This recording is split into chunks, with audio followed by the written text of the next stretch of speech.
Hello everyone, I'm Arilax, and this week I will be recording with Bob Wong's Goryo's Vengeance deck that he got second at the recent Star City Open in Charlotte with. Um, it's kind of an odd period to record Modern because the Oath of the Gatewatch isn't out yet, and the ban restricted announcement banning Twin and Summer Bloom hasn't been enacted yet. But I figured now is a good time to show off a deck that probably should be banned, just on principle of it being stupid and killing people on turn two through whatever some percentage of the time. That's kind of unreasonable. So this deck's been around since Grand Prix Charlotte last year, where Bob kind of pioneered the strategy, and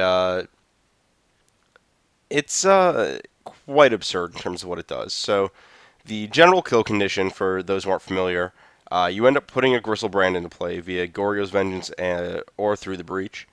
Uh, and unlike previous lists where you just pitch two cards to Fury of the Horde to get multiple attacks in, this deck uses Nourishing Shoal. So if you pitch Worldspine Worm to Nourishing Shoal, you gain 11 life. That lets you draw another 7 plus cards off Grishoalbrand. Those cards may or may not have another Nourishing Shoal. You just keep chaining off, you draw your deck. And eventually, once you've drawn a bunch of cards, you put a Baborgamos Enraged into play via another Through the Breach or Goryo's Vengeance. You get the mana using some number of your Spirit Guides and Rituals, or if you need black mana Morphos, and then use those to throw a bunch of lands at them.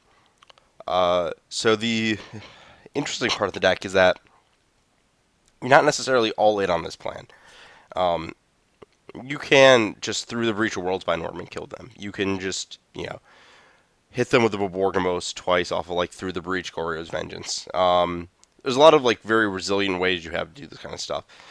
And then you have stuff like Nourishing Shoal, which is really weird. The splice onto Arcane mechanic, as you may notice, Goryo's Vengeance and Through the Breach have it. It's not a mechanic that like really saw a lot of play in Constructed. Um, Outside of in block, it was like the part of this whole recursion loop with there was a raised dead that had splice, so you could and a creature that you could sacrifice to regrowth an arcane spell. So you could play an arcane spell, splice the raised dead, get back that creature Hanakami, play the Hanakami, sacrifice it, get back the initial arcane spell, set up a loop with there was an arcane fog, ethereal haze, or cranial extraction. You can remove all their cards in the deck, but past that deck. Splice really hasn't seen a lot of play, but it turns out with Nourishing Shoal, so if you're playing against counter magic, you can play Nourishing Shoal for free and splice on a Goryo's Vengeance Through the Breach to put your creature into play, and if they counter it, you still have your important, actual threatening spell in your hand. So it's a way to bash through counter magic, much like in Legacy you see Overmaster C play, or people show and tell to put their sneak attack into play. Very similar play line. Also, if you notice that Through the Breach costs 4 to splice instead of 5 to cast, so it's kind of like a ritual where if you Nourishing Shoal splicing Through the Breach, you only need 4 mana. This is effectively generated a free mana, which is absolutely absurd. And, free mana and 11 life, but who's counting? So the big change in this deck since the initial list is the addition of blue cards. So previously it was very heavy on Night's Whisper, Faithless Looting. It had Temple of Malice, more Mana Morphos, and now you get to play with Serum Visions, which is just great. You get to play cantrips, wonderful and modern. People have tried Jace, Vryn's Prodigy, but I think that opens you up a little bit too much to cards like Abrupt Decay and Lightning Bolt. And this deck also gets to play Izzet Charm, so this is a pretty flexible spell. You can interact with people on the other side of the board trying to combo or kill you. You can protect your combo pieces from counter spells, but also it just, draw 2, discard 2. Oh look, I put Grishoalbrand into the graveyard and then I attack you with it. So this deck does have, an inherent fail rate. It's not the most consistent deck. Amulet had the same issues, but it's getting more and more consistent as the cantrip base is refined. And it gets, in theory, it's capable of a turn 1 win. I don't think I've ever done it, but I've definitely turn 2'd a lot. Like, a lot with this kind of deck. Mana is pretty straightforward. Bunch of fetches, a couple of each land to fetch. Pretty standard overload on fetches, combo mana base. Then you've got some of the Scar's fast lands, just painless mana sources effectively in this deck.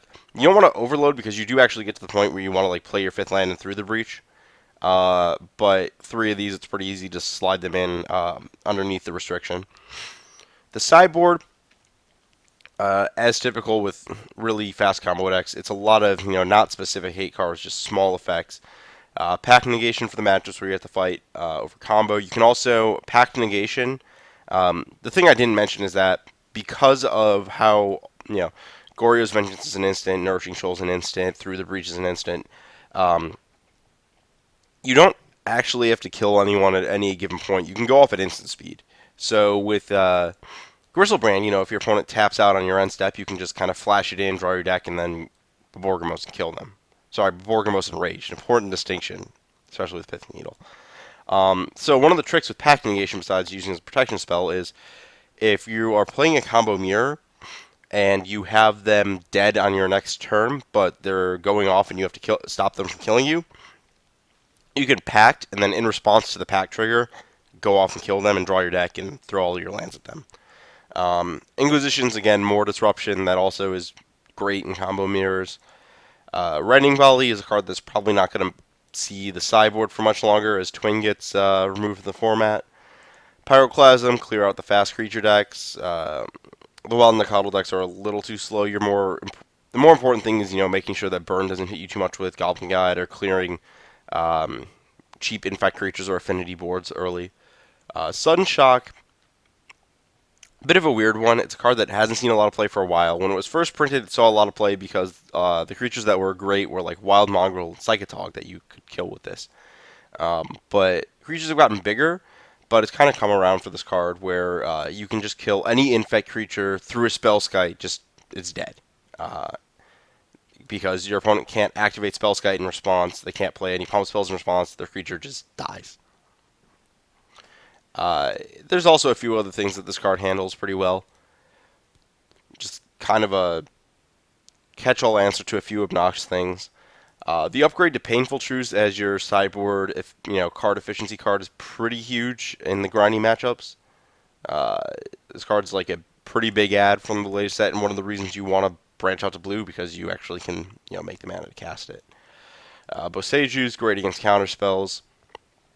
I mean, obviously, you don't want too much of this, especially with Twin being banned. I think there will be a shift back to various Grixis decks that actually attack your life total, and that was one of the matchups where you didn't want to overload on Boseju.